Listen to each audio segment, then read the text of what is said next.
அண்ணன் சொன்னதை திருவிக நகர் தெற்கு பகுதியின் சார்பாக வரவேற்கின்றேன்.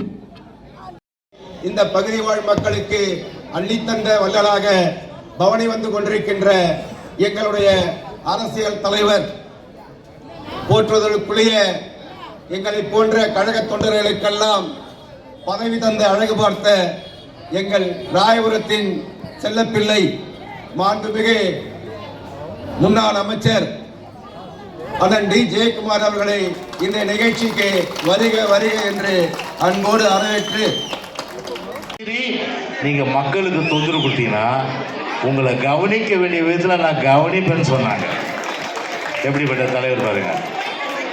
கல் கொட்டினா போய் நிற்பான், ஒரு பில்டிங் வந்து அப்ரூவல்லாம் போய் நிற்பான். இந்த மாதிரி வேலையெல்லாம் நீங்கள் செஞ்சீங்கன்னா அதுக்கப்புறம் வந்து கார்பரேஷனில் ஒர்க் அவுட் பண்ணி சில பிளான்லாம் போட்டு கொடுத்தோம். அதுக்கு எதுக்கு நான் சொல்கிறேன்னா, ஒரு வித்தியாசம். ஒரு முதலமைச்சர்னா நாடு நல்லா இருக்கணும், மக்கள் நல்லா இருக்கணும், அந்த எண்ணத்தில் தான் முதலமைச்சருடைய அந்த கடமையாக இருக்கணும்.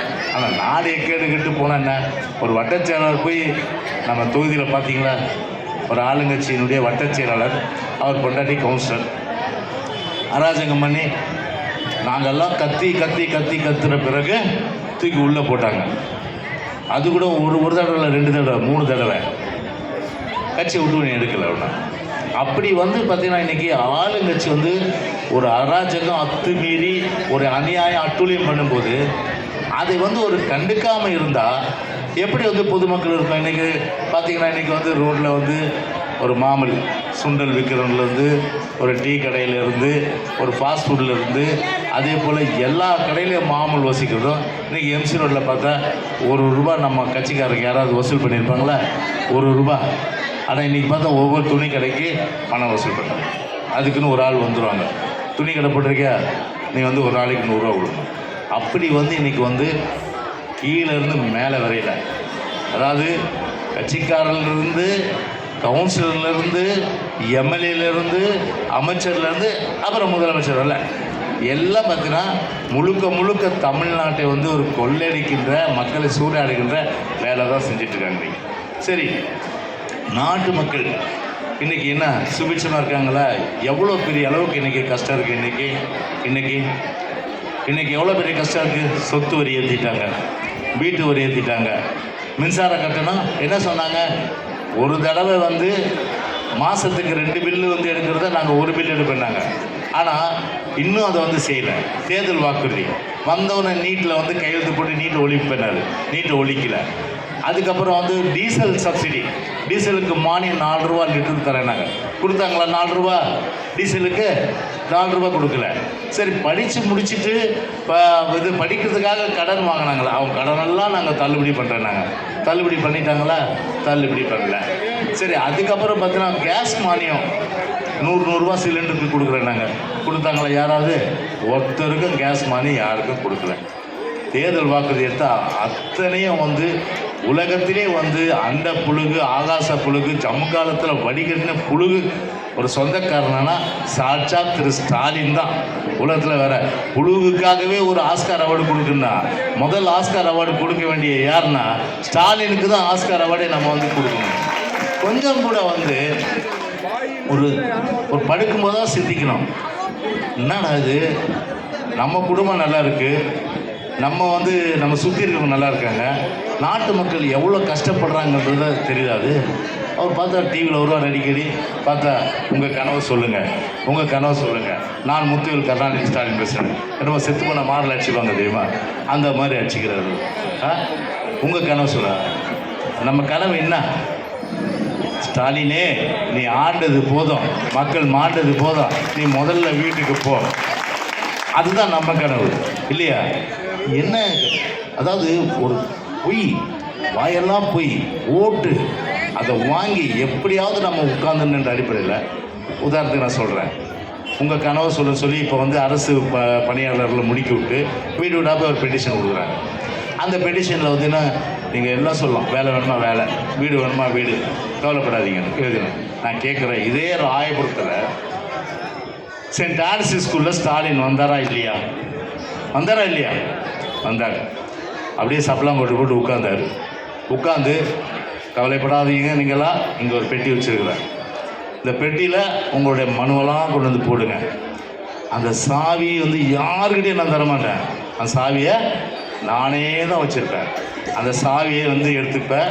நேராக வந்து முதலமைச்சர் ஆனோன்னா அந்த கோட்டையில் போய் ஏன்பா இந்த மாதிரி ஏன்பா இந்த நேரத்தில் இருப்பா, கோட்டையில் போய் நேராக ஜெயிச்சோன்னா முதலமைச்சர் ஆனோன்னா கோட்டையில் நானே அந்த பெட்டியை திறந்து மனுவெல்லாம் படிப்பறாங்க. எல்லா மனுவும் படித்து ஒவ்வொருத்தருக்கு என்ன பண்ணாலும் வேண்டிய செய்வாங்க. அந்த பெட்டியில் எல்லாம் நம்ம தொகுதி மக்கள் என்ன கேட்டாங்க, வீடு வேணும்னு கேட்டாங்க, வேலை வேணும்னு கேட்டாங்க.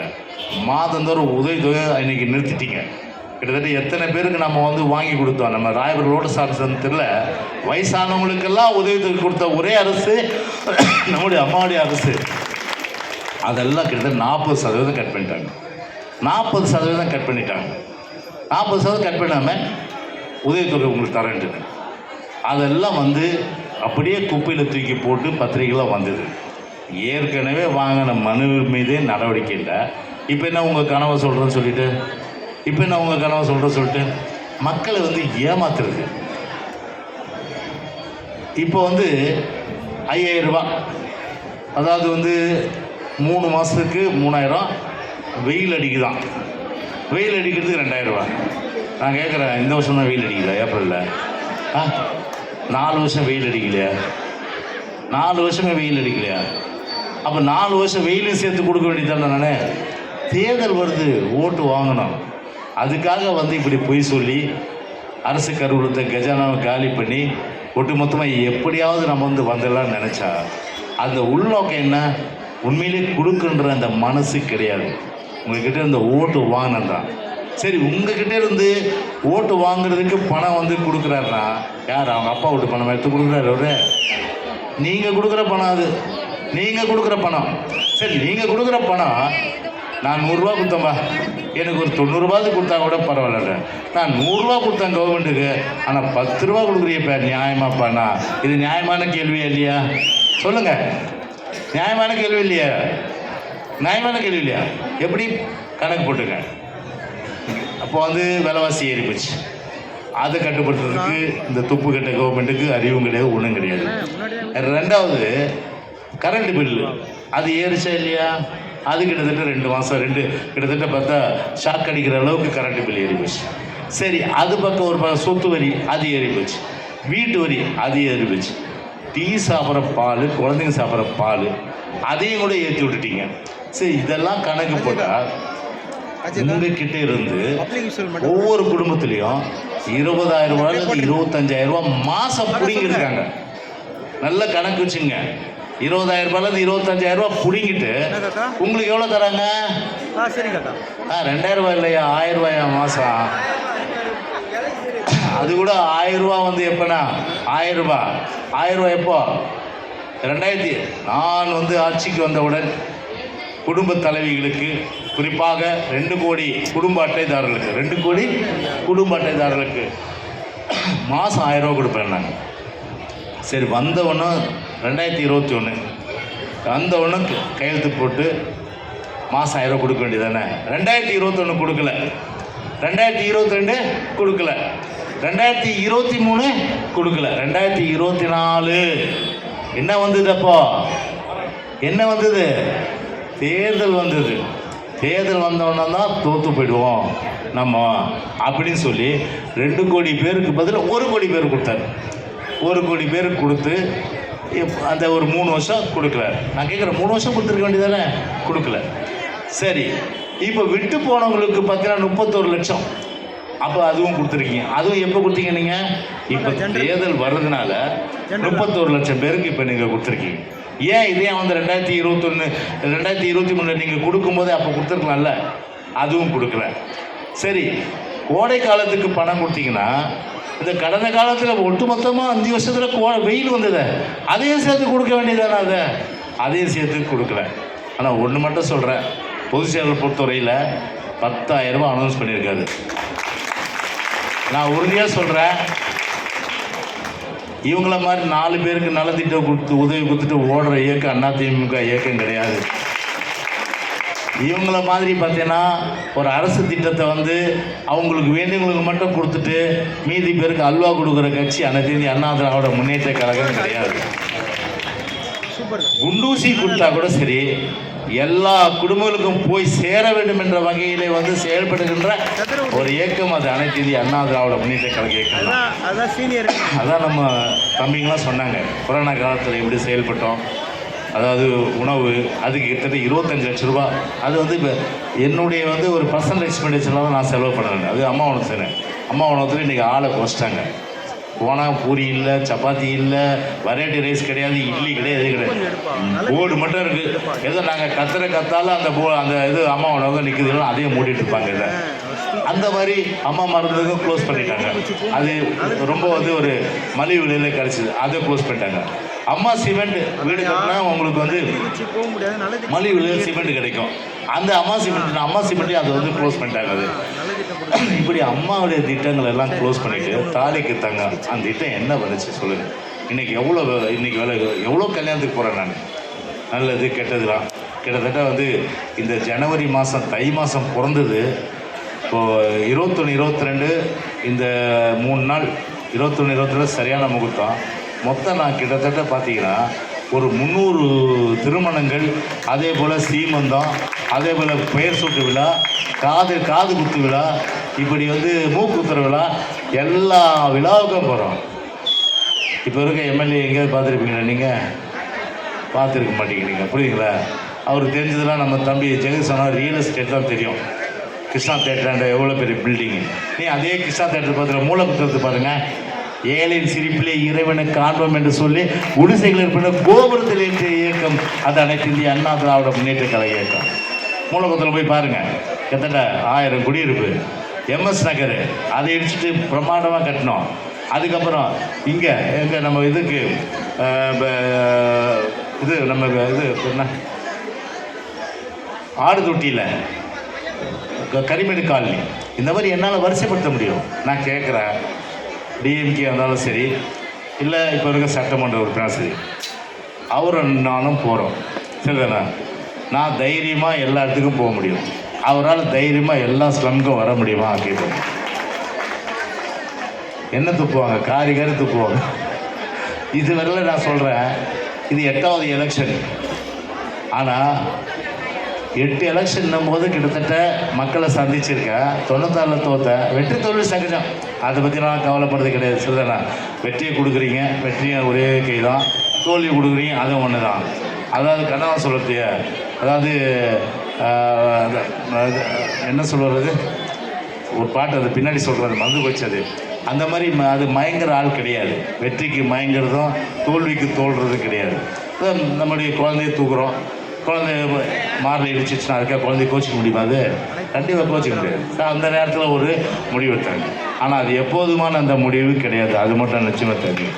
நீங்கள் நான் போகலாம் வாங்க, தைரியமாக நான் ஸ்லம்க்கு வரேன் சரிதானே.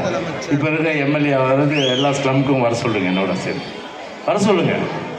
உள்ளே நுழைய முடியாது அந்த அளவுக்கு. பார்த்தீங்கன்னா ஒரு கடுமையான அளவுக்கு வந்து ஒரு ஓட்டு வாங்கி போனதோடு சரி, ஆஃபீஸை விட்டு வெளியே மழை காலத்துலையும் சரி, புயல் காலத்துலையும், கொரோனா காலத்தில் எவ்வளோ கஷ்டம். உயிரே போனாலும் சரி, ராயபுரம் தொகுதி மக்களுக்கு உயிர் போனாலும் நான் கவலைப்பட மாட்டேன்னு சொல்லி அதை கூட நான் வந்து பார்த்தீங்கன்னா அதை முகக்கவசம் அணிஞ்சின்னு போய் நான் வந்து என்னுடைய பணியை செஞ்சேன் நான். ஸோ அப்படி வந்து ஒரு சட்டமன்ற உறுப்பினராக இருப்பவர் மக்களுக்கு முழுமையான அளவுக்கு அவர் உணர்வுக்கு ஏற்ற வகையில் அந்த உணர்வை புரிந்து கொண்டு செயல்படுகின்றவனாகவும் அதே களப்பணியில் ஈடுபடுகின்றவன் தான் ஒரு சட்டமன்ற உறுப்பினராக நிச்சயமாக நம்ம கருத முடியும். சும்மா ஓட்டை வாங்கிட்டு சம்பளத்தை வாங்கிட்டு வீட்டில் இருந்தால் அப்புறம் எப்படி? அது ஒன்றுமே கிடையாது. அதனால் இன்றைக்கி அடுக்குமாடி வீடுகள், அதே போல் பூங்காக்கள், அதே போன்று எல்லா வகையான நலத்திட்ட உதவிகளும் எங்கே போனால் ஸ்டான்லி ஹாஸ்பிட்டல் போங்க, திரும்புகிற இடம்லாம் வந்து அமைச்சர் ஜெயக்குமாரோட சட்டமன்ற உறுப்பினர் இது அம்மாவுடைய ஆட்சியில் கட்டப்படுது, இது அம்மாவுடைய அரசில் கட்டப்படுது, எல்லா பில்டிங்கும் இருக்கும். அதே மாதிரி தொகுதி ஃபுல்லாக முழுமையாக அந்த கட்டிடங்கள் இருக்குது. ஆனால் திமுகவால் ஒரு வளர்ச்சி பணி நம்ம வந்து அடிக்கல் நாட்டினது கூட அவங்க கட்டி தரணும். இன்னைக்கு கொஞ்சம் கூட ஒரு கூச்சம் நாச்சம் இல்லை. போஜராஜ நகர் பாலம் கஷ்டப்பட்டு நம்ம வந்து பண்ண பாலம் அதை வந்து போய் திறந்துக்கிறாரு. எனவே இவங்க சாதனை மாதிரி அது. அதனால் மக்கள் பயன்படுறாங்க, மக்களுக்கு தெரியும் யார் செஞ்சதுன்னு, அந்த மட்டும் இதுவாக போதும். ஆனால் ஒன்று மட்டும் சொல்கிறேன், தேர்தல் நெருங்கி வருது, யோசிங்க நல்லா. அதனால் இது ஒரு ஒரு கிட்டத்தட்ட ஒரு 2022 ஒரு 2 பேர் வந்தாங்க, ஒரு காலேஜுக்கு லெட்டர் கேட்டாங்க.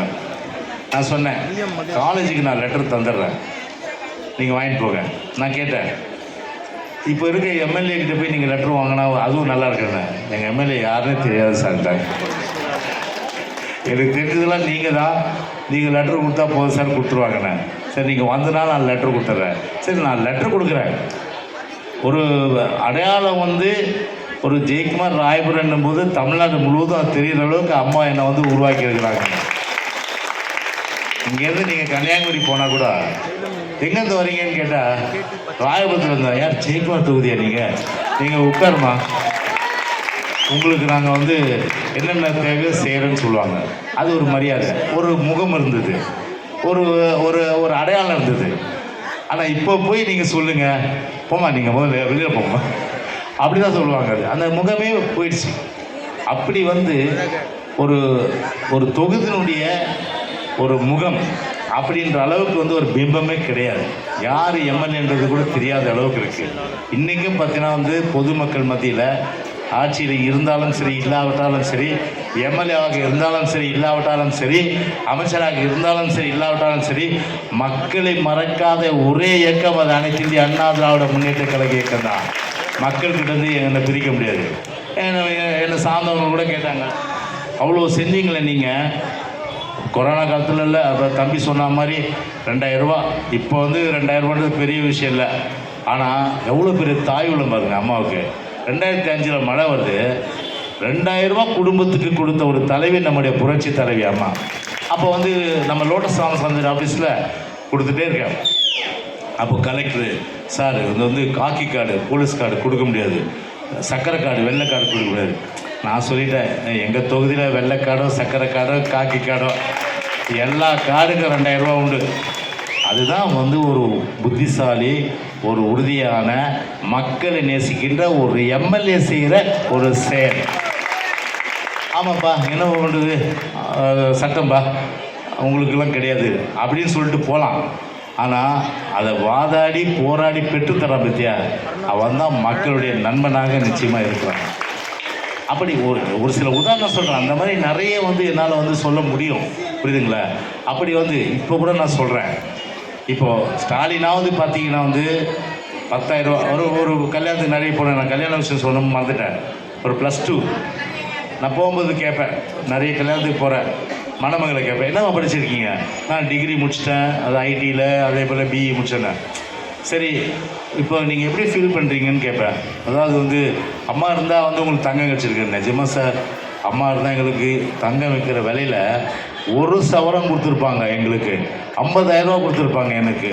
ஆனால் இப்போ தங்கம் அந்த இது தாலிக்கு தங்க திட்டமே இன்றைக்கி கிடையாது. இன்றைக்கி +2 நான் படிச்சிருக்கிறேன், எனக்கு வந்து 1 சவரம் தங்கம் வரும், ஆனால் 25,000 ரூபா வரும்.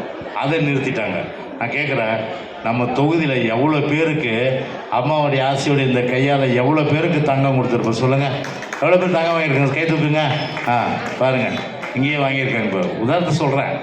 அப்படி வந்து பார்த்தீங்கன்னா அந்த அருமையான திட்டத்தை நிறுத்தி ஸ்கூட்டியை நிறுத்திட்டு அம்மாவோட சீரழிச்சிட்டு, அது மட்டும் இல்லாமல் வந்து நிறைய திட்டங்களை வந்து க்ளோஸ் பண்ணிவிட்டு, இன்றைக்கி பார்த்தோன்னா சும்மா ஒரு பேரை மட்டும் புதுசாக வைக்கிறது, அதை வச்சு ஓட்டை வாங்கணுன்றது. லேப்டாப் என்ன பண்ணிச்சு சொல்லுங்கள்?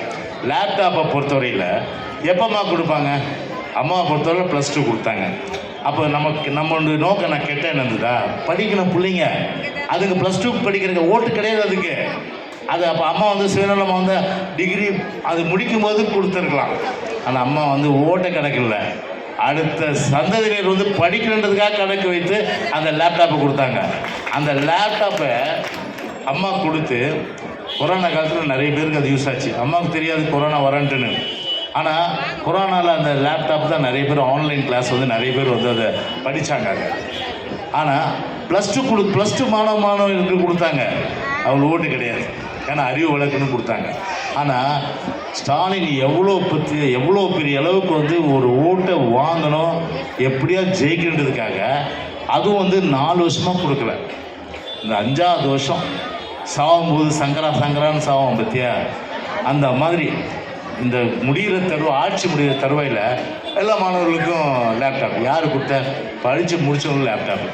படிக்கிறதுக்காக தான் லேப்டாப் கொடுக்கணும், படித்து முடித்தவங்களுக்கு லேப்டாப். அப்போ ஓட்டு வாங்கணுன்ற எண்ணத்தில் அதை கொடுத்தாங்களே ஒழிய வேறு எந்த எண்ணமும் கிடையாது.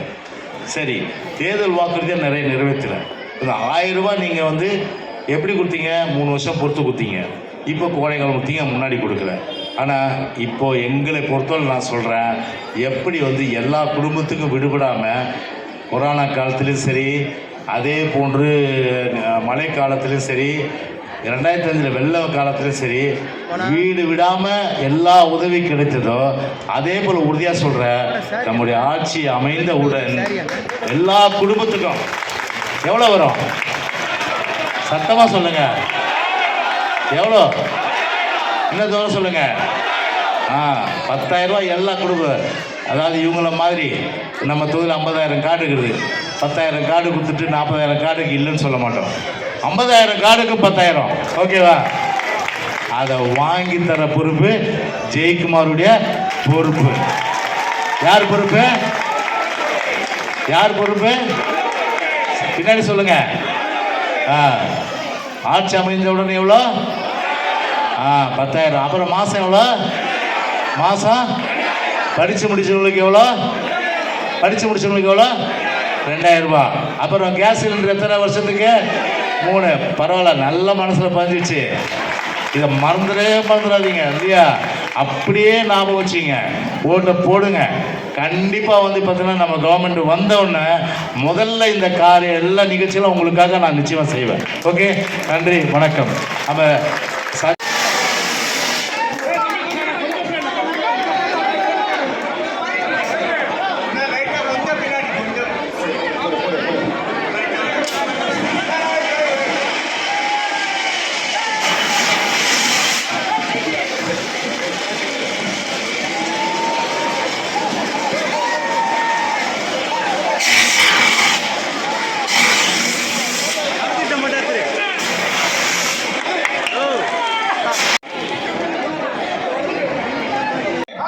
புரட்சி தலைவி அம்மா, புரட்சி தலைவி அம்மா, பொன்மன தலைவி அம்மா, காவிய தலைவி அம்மா, சிங்க தலைவி அம்மா, அண்ணன் டிஜே, அண்ணன் டிஜே, அண்ணன் டிஜே, ராயபுரத்தின் பாதுகாவலர் அண்ணன் டிஜே, ராயபுரம் மக்களுடைய குடும்ப நண்பர் அண்ணன் டிஜே, ராயபுரத்தின் செல்ல விழா. இப்போ நான் வந்து ஹாப்பி பர்த்டே பாடுவேன், எல்லாரும் சேர்ந்து பண்ணோம் அம்மாவுக்கு இல்லையா? Happy birthday to you, happy birthday to you, happy birthday dear அம்மா, ஹாப்பி பர்த்டே டியர் அம்மா.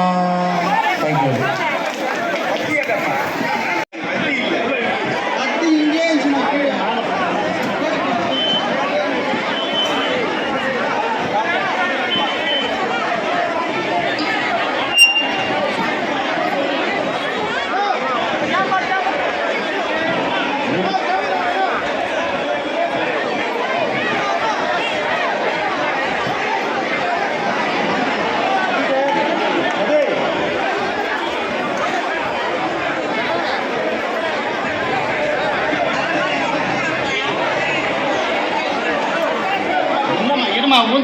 வழங்கப்படும். தயவு செய்து முண்டியடித்து வாங்காமல்.